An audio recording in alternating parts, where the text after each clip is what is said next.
Kuuria namba ya arwaru a murimu wa coronavirus irathi na mbere kuongerereka, noguo maabitha a ugima wa mwiri mararika ugwati-ini makiria wa kugwatwo ni murimu uyu.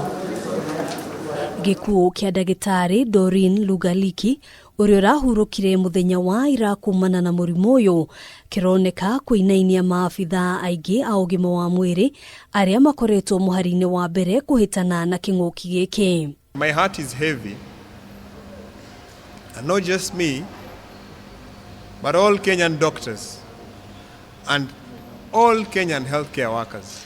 Ugukinyiria riu maabitha matanyiheire 292 nio manyititwo ni murimu uyu guku bururi-ini.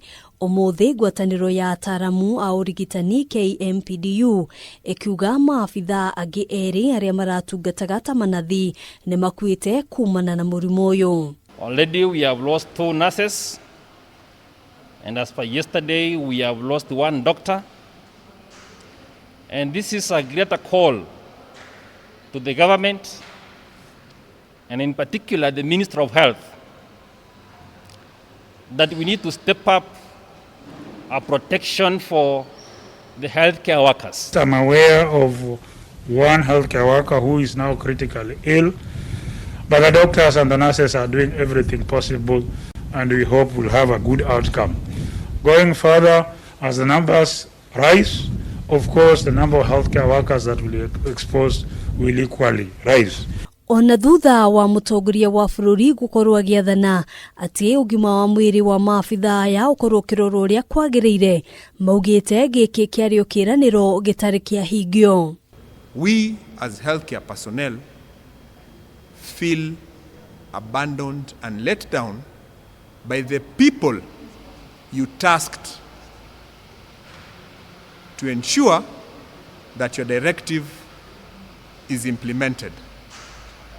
And we have lost one of us. That the compensation package, the insurance package for the healthcare workers must be implemented. Akiaria hindi ya gutiriha icera ria kurora mehariria makaunti ngurani mwena wa gicua-ini, mwandiki mutabariri ministry-ini ya ugima wa mwiri Masi Mwangangi augite kigina kia marihi ma njoherera kuri Ataaramu a urigitani riu ni kirekereirio niguo kuriha mieri ya mbere 3 kuma riria murimu uyu waingirire guku bururi-ini.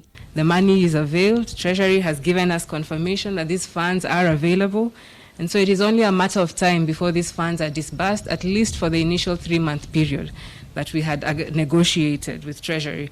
Going forward, as we know it's a disease that is here with us for some time, there are discussions underway to look at the fiscal space to determine how we'd be able to extend this support to our healthcare workers. Oho akiranira ati thirikari ni hariirie gutangikira maabitha aya kungikinya ati mundu ni ahuruka ari wira-ini. Our healthcare workers are covered through the National Hospital Insurance Fund. It does offer comprehensive cover to be able to ensure that these healthcare workers receive the care that they need. This includes from the point where they have mild, moderate, and severe disease. And additionally, through the directive from the President, we are putting in place measures to ensure that any healthcare worker who may actually be afflicted and may succumb to this disease is also protected, and particularly their family members who remain behind are protected. Hadwini ha Kameme TV, Jitagogena wa Wadirwa.